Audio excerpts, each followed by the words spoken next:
Welcome back to the channel, YouTube. Been a little cool the last couple days. You can tell I broke out the bogging. So you may be wondering what I'm doing raising my deck on my X-Mark. Well, I'm about to go show you. Alright, so I hope you guys can see this for the sun.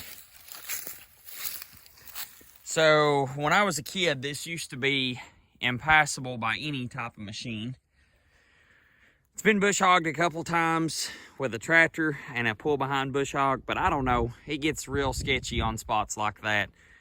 So this time of year it works out really good. It's nothing but really some thin broom sage.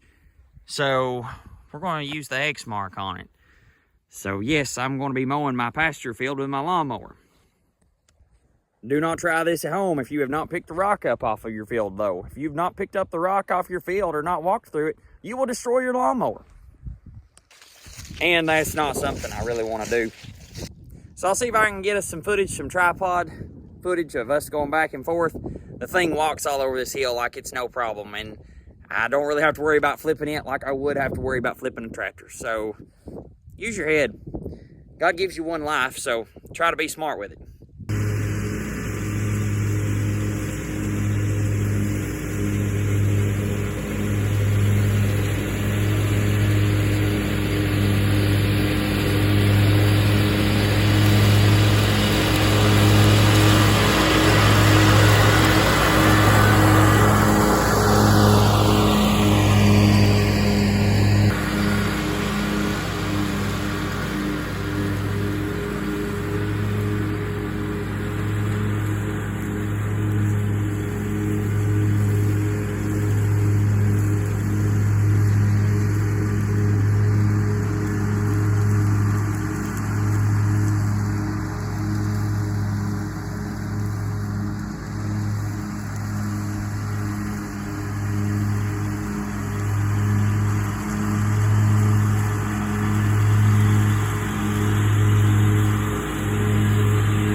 Now you may be wondering why I said earlier in the video that this was impassable.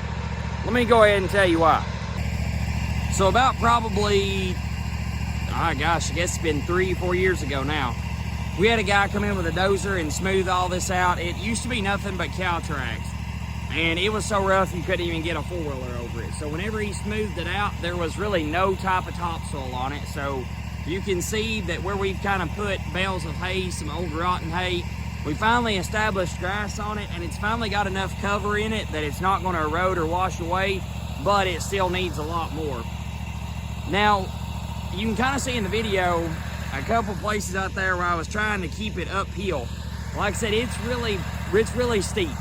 And could somebody bush hog it with a four-wheel drive tractor? Definitely. Could you bush hog it with a 2? Yeah. But if it does the goodest job of this, and it's a 5-foot mower, I mean, why not? Not like you're having to walk behind every bit of it, and even if you did, it'd still work out better than, you know, risking flipping one over. And it's pretty steep down that way, so that's what we're doing.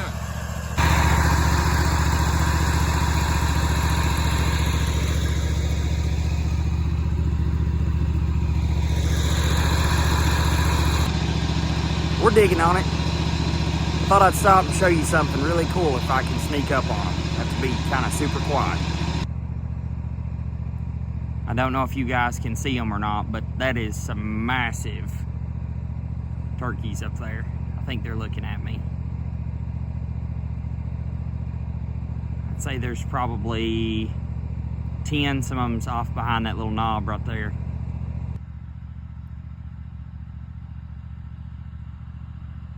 There's some big birds in that bunch.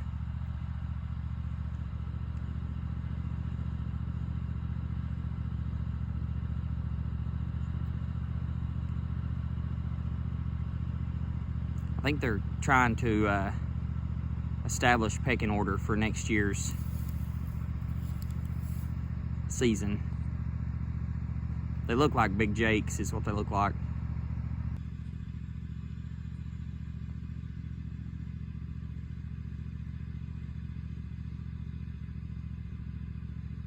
I've yelped at them, gobbled. They're just content. They just don't care. Now, everything on my farm has got a purpose sometimes too. This walk-behind mower is what I use to mow the yard, and it's what I use to clean up spots like this. Now, I have a DR Fields brush hog, brush trimmer, whatever you want to call it, and it does good for bigger brush and for stuff that I wouldn't dare take that thing through, but it's only 30 inches, and it just doesn't cover a lot of ground quickly. That thing right there is 60 inches and can cover the ground about as fast as you want. Point of this video, and I hope that everybody kind of understands it, the point of this video is sometimes you just got to use what you have, and sometimes what you have actually works pretty good.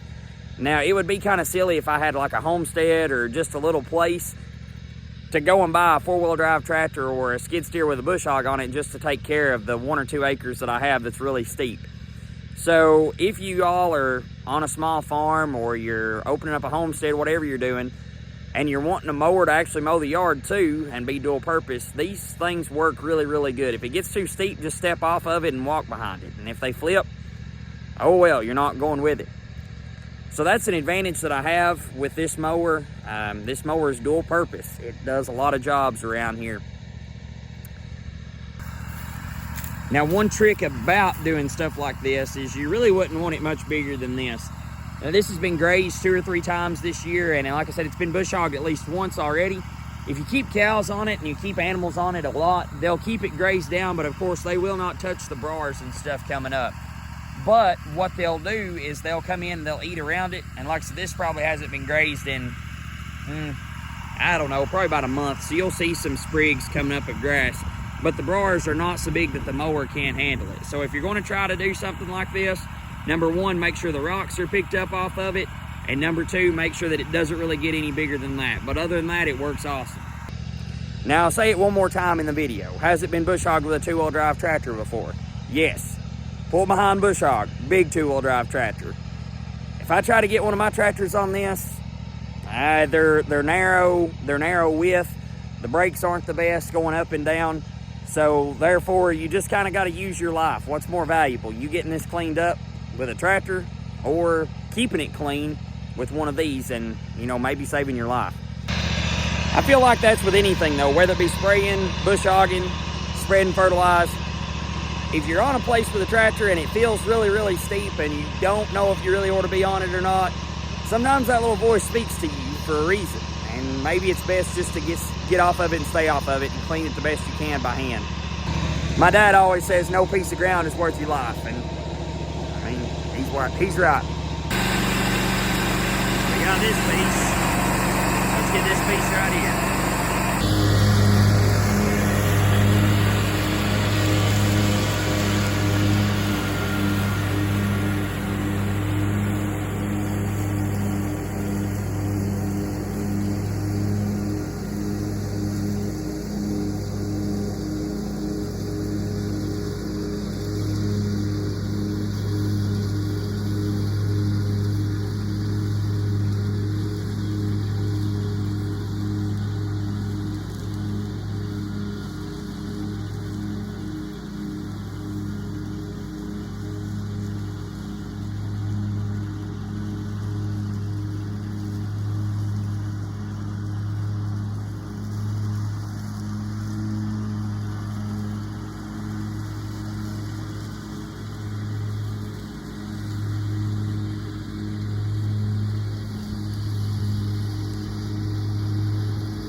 So much better. Now, I don't know what the YouTube comments are going to say. They're going to be like, well, I'd bush hog that my papa's 1937 John Deere Model A tricycle and never even batted an eye about it. Well, I mean, yeah, you may have, but it may not turn out that well for you. It's kind of like what I've been telling the kids at school. If you want a peaceful life, don't do actions that are opposite of peaceful. Always remember that, folks. Like I said, I hope this video maybe helped someone, maybe showed someone that you can do dual purposes, multi-purpose with a machine. Just got to take care of it. Like I said, if we hadn't picked up the rocks off this, I'd beat my machine all to crap. So, like I said, sometimes machines can be used for multi-purposes as long as you provide the right circumstances. Hope you guys have been doing all right. Thank you all for watching. I know that wintertime things are slowing down, but thank you all for still watching my videos. I appreciate it. If you like the video, please like, subscribe, comment. I want to hear from you all, so have a good one.